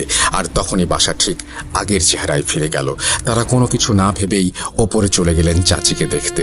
সবার মনে ভয়, চাচিও হয়তো বাঁচবেন না। ওপরে গিয়ে দেখেন চাচি ঠিক রাতের সেই স্থানে পড়ে আছেন। শুধু তারাই নিচে পড়ে যান। তারা দ্রুত চাচিকে জাগিয়ে তোলার চেষ্টা করেন। অনেক চেষ্টার পর চাচি জ্ঞান ফিরে পান। সেই সকালে তারা বাসা ছেড়ে চলে আসেন শহরের নতুন বাসায়। আর সেই সাথে মোস্তফা চাচা, চাচাতো ভাই কনক আঙ্কেলের পরিবার চলে আসেন সেই নতুন বাসায়। সবাইকে খুলে বলা হয়। মোস্তফা চাচা আর কনক আঙ্কেল সিদ্ধান্ত নেন, যেহেতু পুরনো বাসা থেকে চলে এসেছেন তাই আর কোনো সমস্যা হবে না, তাই হুজুর কবিরাজ আপাতত রাখবেন না, কারণ তারা আগেও এতে সফলতা পাননি। মোস্তফা চাচার পরিবার মোটামুটি স্বাভাবিক জীবনেই ফিরেছেন। সমস্যা আর তাদের হয়নি এই 2 মাসে। আমি ভেবেছিলাম ঘটনা হয়তো এখানেই শেষ, কিন্তু না। 2 মাস পর জুন মাস থেকে তাদের সমস্যা শুরু হয়। মোস্তফা চাচা ও কনক চাচার পরিবার সমস্যা ছাড়াই 2 মাস পার করেছে, তাই ভয় তাদের কিছুটা কেটেছে। তারা এরপর পুরনো বাড়িতে যাননি। অনেকবার দরকার পড়েছিল, কারণ এখনও তাদের জিনিসপত্র ওখানে রয়ে গেছে, তবুও তারা কেউ যাননি। কিন্তু তারা কেউ জানতেন না তাদের অজান্তেই ঘটে যাচ্ছে ভয়ঙ্কর মৃত্যুর খেলা। আর এই 2 মাস এর ভিতরে ঘটে যাওয়া ঘটনা, মোস্তফা চাচারা পুরোপুরি চলে যাওয়ার পর ভয়ানক ঘটনা ঘটে যায়। প্রথম ঘটনা আমি আগেই বলেছি, সেই বাড়ির সামনে অনেক বড় আটার কারখানা রয়েছে। বাড়িটি প্রাচীরের গেট পার হয়ে বাম কোনাকুনি 20-25 কদম হাঁটলেই সেই কারখানা। সেই কারখানার মুখ বাসার দিকেই, অর্থাৎ বাড়িটি আর কারখানাটি কোনাকুনিভাবে মুখোমুখি। ঘটনা 1, সম্ভবত মোস্তফা চাচা চলে যাবার পরের দিন রাতেই ঘটনা ঘটে। আটার কারখানার ভেতরে যত মেশিনপত্র যা ছিল লণ্ডভণ্ড হয়ে যেখানে সেখানে পড়ে থাকে। ওখানে প্রচণ্ড ভারী একটি মেশিন ছিল, যা 15-20 জন মানুষ একসাথে জড়ো না হলে নড়ানোও সম্ভব না। সেই মেশিন উল্টা হয়েছিল। ভোরবেলা যখন ভেতরে কর্মচারীরা সবাই ঢোকেন, এগুলো দেখে সবাই অবাক হয়ে যান। মালিক আসেন, সব দেখে কোনো কিছু বুঝতে পারেন না। তাদের কারখানায় কখনোই দারোয়ান লাগে নাই, কারণ রাস্তার মোড়ে সবসময় দারোয়ান থাকে। দারোয়ানকে জিজ্ঞেস করা হলে সে জানায় এখানে কেউ আসেনি। আর বড় কথা, বাইরে থেকে তালা ঠিকভাবেই লাগানো ছিল, ভাঙা হয়নি। তারা কেউ কোনো কারণ বের করতে পারলেন না, তাই আটার মিলের মালিক আনোয়ার সাহেব সেই রাত থেকে দারোয়ান রাখলেন পাহারা দেবার জন্য। ঘটনা 2, পরের দিন রাত আনুমানিক 3টা-4টার মতো। তখন এলাকার মানুষ নাকি একজন লোকের চিল্লাচিল্লির আওয়াজ শোনেন এবং অনেক অদ্ভুতভাবে আওয়াজ হতে থাকে। সবাই পাগল ভেবে কেউই এগিয়ে আসেন নাই, কারণ তাদের এলাকায় একজন পাগল ছিল, সে এরকম অদ্ভুত আওয়াজ করত মাঝে মাঝে। ভোরবেলা যখন নামাজের জন্য লোকজন বাড়ি থেকে বের হতে শুরু করলেন, তখন 2 জন মুসল্লি সেই বাড়ির সামনে দিয়ে মসজিদে যাবেন। তখন তাদের চোখ পড়ে সেই বাড়িটির প্রাচীরের ওপর, যা দেখে 2 জন লোকই ভয়ানকভাবে ভয় পান এবং দৌড়ে মসজিদের সামনে চলে আসেন এবং লোকজনকে ডাকেন। লোকজন এসে দেখেন সেই মিলের নবচাকরিপ্রাপ্ত দারোয়ানের লাশ। দারোয়ানের মাথাটি দরজার ওপরে কাটা অবস্থায়, কাটাগুলোর ভেতরে ঢুকে আছে, আর শরীরের জামা ঝুলানো হলে যেরকম হয় ঠিক সেভাবে লাশ ঝুলছে। এলাকায় প্রচণ্ড ভয় ঢুকে যায়। পুলিশ আসে, তদন্ত হয়, কিন্তু কোনো সমাধান হয় না। 4 দিন কারখানা বন্ধ থাকে। ঘটনা 3, 4 দিন পর আবার যখন কারখানা খোলা হয়, সেই প্রথম ঘটনার মতো সব উল্টো পাল্টা। মালিক আবার দারোয়ান রাখেন, আবার সেই আগের দারোয়ানের মতো একদম একইভাবে মৃত্যু ঘটে। আর এরপর থেকে কেউই ওখানে পাহারা দেওয়ার সাহস পায় না। আনোয়ার সাহেব হুজুর ডাকেন, কারখানার চারিদিকে পেরেক পুঁতে দিয়ে যায়। আর আনোয়ার সাহেব এবার 3 জন দারোয়ান রাখেন একসাথে। একজন বেশ নামাজি এবং মধ্যবয়স্ক লোক, আর শেষ 2 জন 20-22 বছর বয়সের একজন হিন্দু ছেলে, যার নাম ছিল দেবব্রত। দেবব্রতের বাড়ি ঠিক কারখানার পাশের গলির মাথায়। সেদিন রাতে 3 জন স্বাভাবিকভাবে পাহারা দিচ্ছিল। রাত 3টার দিকে তারা 3 জন খেয়াল করে সেই বাড়ির ভেতর থেকে আগুন জ্বলছে বা হলুদ আলো আসছে। ধোঁয়া নেই, তাই তারা ভাবলো আলো। কিছুক্ষণ পর সেখানে আওয়াজ আসতে শুরু করলো অদ্ভুত অদ্ভুত। 3 জনই ভয় পায়, কারণ 1, বাসাটি ভয়ানক, আর 2, এখানে পরপর 2 জনের মৃত্যু ঘটেছে। কারোরই সাহস হলো না গিয়ে দেখার যে ভেতরে কি হচ্ছে। মিনিট কয়েক পর 3 জনে দেখলো প্রাচীরের গেট থেকে কোনো মেয়ে ভয়ানক আকুতি মিনতি করে চিল্লাচিল্লি করছে। ওরা মেরে ফেলবে, আমাকে বেঁধে রেখেছে। নামাজি লোকটি সামনে কিছুটা এগুলো, আর পিছু পিছু 2 জন। দেবব্রত প্রচণ্ড ভয় পাচ্ছে, তার মনে হচ্ছে এখনই পালিয়ে যেতে। দেবব্রত একটু পিছিয়ে দাঁড়ায় থাকলো। যখনই তারা দুজন প্রাচীরের গেটের কাছে পৌঁছালো তখনই ভেতর থেকে কেউ একজন বীভৎস আওয়াজে চিৎকার দিল। দেবব্রত কিছু না ভেবেই পেছনে দৌড়ে বাড়ি চলে গেল। পরের দিন সকালে এলাকার লোকজন মধ্যবয়স্ক ব্যক্তির লাশ সেই প্রথম দারোয়ানের মতো অবস্থায় পেল, আর দ্বিতীয় ব্যক্তির লাশ কারখানার একটু সামনে ময়লা ফেলার জায়গায় পাওয়া গেল, শরীরে রক্তমাখা। কারোরই বুঝতে বাকি রইল না, অসুবিধাও হলো না যে এই ঘটনাটি সম্পূর্ণ অলৌকিক। এলাকায় যারা অনেক সাহসী আর এসবে বিশ্বাস করতো না তারা ভয় পেতে শুরু করলো। অনেকেই বাড়ির সামনে দিয়ে হাঁটা বন্ধ করে দিল, অন্য পথ ব্যবহার করতে শুরু করলো। বিগত 2 মাসে এই ঘটনাগুলো ঘটে যায় মোস্তফা চাচার অজান্তেই। আনোয়ার চাচা অসহ্য হয়ে যান, তার কারখানা প্রায় বন্ধ থাকছে। আনোয়ার চাচা বাধ্য হন মোস্তফা চাচাকে ঘটনা জানাতে আর এর সমাধানের জোর দেন। সেই সাথে এলাকা থেকেও অনেক কমপ্লেইন আসতে শুরু করে। বাধ্য হয়ে মোস্তফা আর কনক চাচা সেখানে যান আর সব ঘটনা শোনেন। আর তখন সমাধানের জন্য হুজুর কবিরাজ খুঁজতে থাকেন। অনেক খোঁজার পর তারা দুজন কবিরাজের খোঁজ পান এবং তাদের সব ঘটনা শুরু থেকে শেষ পর্যন্ত জানান। তারপর পুরো কবিরাজের একটা 8 জনের দল আসে, 4 জন বড় কবিরাজ আর বাকিরা চেলা। মোস্তফা চাচা, কনক চাচা আর 8 জন মিলে সকাল 10টার পর বাড়ির সীমানায় পা দেয়।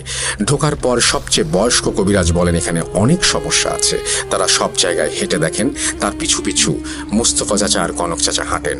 10 মিনিট হাঁটাহাঁটিতে কোনো আওয়াজ হয়নি কারো মুখ দিয়ে। পুকুরের সামনে আসার পর বয়স্ক কবিরাজ পুকুরের ঘটনা পুনরায় শোনেন মোস্তফা চাচার কাছ থেকে আর বাসার পুরনো ইতিহাস জানতে চান। এরপর 8 জন মিলে বাড়িটির সামনে ফাঁকা জায়গায় বসে স্থান তৈরি করেন আর মোস্তফা চাচাকে বলেন তারা সন্ধ্যার পর কাজ শুরু করবেন। সন্ধ্যার পর বয়স্ক কবিরাজ বাড়ির সামনে বসে আর 4 জনের বাকি 3 জন বাড়ির পেছনে। মোস্তফা চাচা আর কনক চাচা বয়স্ক কবিরাজের সাথে বসে থাকলেন। অনেক কষ্ট করে তিনি জিন হাজির করেন। অনেক ঝামেলা হলেও শেষে সে জিন হাজির করতে সক্ষম হয়। তার একটি চেলার ওপর জিন হাজির করে সব জানতে চায়। জিনটি প্রথমে মুখ খুলতে চায় না, তবুও কবিরাজ তাকে বাধ্য করেন। তার মুখ দিয়ে কনক চাচা যা যা শোনে, মোস্তফা চাচার পরিবার 2005 সালে চলে যাওয়ার কয়েক বছর পর যখন অনেকেই জানতে পারে এখানে কেউ থাকে না, তাই এখানে কিছু লোকজন আসতে শুরু করে প্রায় রাতে। বাড়িটির পেছনে এসে তারা তাদের কালো জাদুর প্র্যাকটিস করত। এভাবে তারা এখানে তাদের স্থান বানিয়ে ফেলে ধীরে ধীরে। রোজ রাতেই তারা এখানে বিভিন্ন ধরনের কালো জাদুর কাজ করত আর মানুষের মাথার খুলি, হাড্ডি এনে এখানে পুঁতে রাখত, কিছু পানিতে ফেলে দিত। এই বাসার আরেকটা বড় বৈশিষ্ট্য হলো বাসার পেছন দিক দিয়ে লম্বা সিঁড়ি আছে যা দিয়ে একদম সরাসরি ছাদে ওঠা যায়। এটা অনেকেই জানে না। খুব ভালোভাবে বাসার প্রাচীরের ফাঁক দিয়ে পাশের উঁচু বিল্ডিং দিয়ে তাকালে সিঁড়িটা দেখা যায়। আর তাই এটা মোস্তফা চাচার পরিবার বাদে বাইরের কেউ জানার কথাও না। একদিন বিকেলবেলা একজন মেয়ে আর ছেলে বাড়িটির সীমানায় ঢুকে পড়ে। যেহেতু বাসা তালা মারা, তাই ভেতরে তারা যেতে পারবে না, তাই তারা সিঁড়ি দিয়ে একদম উপরে চলে যায়। আর ছাদে রেলিং অনেক উঁচু, তাই নিচে বা আশেপাশে দেখা যায় না।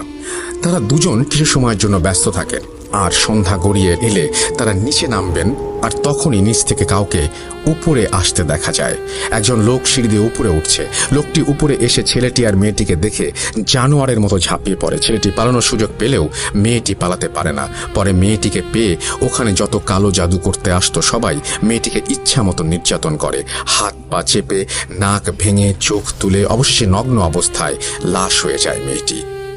এখানে আরও কিছু ঘটনা ঘটে, ঘটনার বিভৎসতার জন্য সংক্ষেপে বললাম। এরপর মেয়েটির লাশ ওভাবেই রেখে দেয়। লাশটি পচে গেলে ওরা কয়েকদিন পর বাসাটির পেছনে মাটি খুঁড়তে থাকে। তখন সুড়ঙ্গের মতো রাস্তা দেখে তারা, যা বাসাটির তলার দিকে চলে গেছে। সুড়ঙ্গটি অনেক ছোট, যা একটি লাশ সোজাভাবে ফেলে দিলে হয়তো ঢুকে যাবে। এরপর তারা মেয়েটির মাথা আলাদা করে লাশটি ভেতরে ফেলে দেয়। মাথা থ্যাতলানো অবস্থায় ফেলে দেয় পানিতে। এভাবে কিছুদিন চলতে থাকলে আরও 2টি লাশ তারা নির্যাতন করে মাথা থ্যাতলিয়ে পানিতে ফেলে দেয় আর শরীরের হাড্ডি তাদের কাজে লাগায়। এসব শোনার পর মোস্তফা চাচা আর কনক চাচা ভয়ে জমে যান। অন্যদিকে কবিরাজের দল অনায়াসে সব শুনে যাচ্ছে। এভাবে কিছুদিন চলার পর এখানে যারা আসতো এদের মধ্যে নিজেদের দ্বন্দ্ব লেগে যায় এবং তখন থেকে কেউ এখানে আর আসতো না, পরিত্যক্ত থাকতো এটি। জিনটি শেষে জানায় এখানে বহু জিন বসবাস করে। কবিরাজ জিনকে বিদায় দেয়। সবাই চলে যায় বাসার পেছনে, সবার হাতে আলো। সবাই বাসার পেছনে যান, গিয়ে মাটি খুঁড়তে থাকেন এবং সেই সুড়ঙ্গ খুঁজে পান। সুড়ঙ্গের ওপরে মাটি সরাতে পারেন না, অনেক ভেজা মাটি, ভেতরে জামা কাপড় রয়েছে। অনেক কষ্ট করে সব সরানোর পর প্রচণ্ড বাজে গন্ধ পায় সবাই, যা সহ্য করার ক্ষমতা মোস্তফা চাচা আর কনক চাচার ছিল না। তারা দূরে চলে যান। কবিরাজরা ভেতরে ঢুকে একটা কিছু ছুঁড়ে ফেলেন আর আগুন জ্বালিয়ে দেন। এরপর সেই আগুন ছড়িয়ে দেন। এরপর তারা পেছনে একটা উঁচু জায়গা পান, সেখানে মাটি খোঁড়েন। সেখানে তারা অনেকগুলো হাড্ডি খুঁজে পান এবং সবশেষে পুকুরে দুজন কবিরাজের চেলা নামে। তাদের হাতে কিছু একটা ছিল। তারপর চলে আসেন কিছুক্ষণ পর। এসব শেষ হতে হতে পরের দিন সকাল 8টা বেজে যায়। তারপর তারা চলে যান। কবিরাজ বলে যায় ভুলেও কেউ পুকুরে মেয়েদের চুল না ফেলতে, আর কোনো সমস্যা হবে না। সেদিন সকাল থেকে কনক চাচা আর মোস্তফা চাচা বেশ সাহস পান এবং তারা আলাদা শক্তি লাভ করেন। তাই সাহস নিয়ে ঘরের ভেতরে যান এবং তাদের অনেকগুলো জরুরি জিনিস নিয়ে আসেন। চলে যান নতুন বাড়িতে। তারা তবুও পুরনো বাড়িতে ফিরলেন না কেউ। হয়তো ভেবেছিলাম এরপর তো আর কিছুই হবে না, কিন্তু আমার ধারণা ভুল প্রমাণ করে কনক চাচা আবারও বলতে শুরু করেন দীর্ঘশ্বাস ফেলে। এরপর আমি শোনার জন্য আর প্রস্তুত ছিলাম না।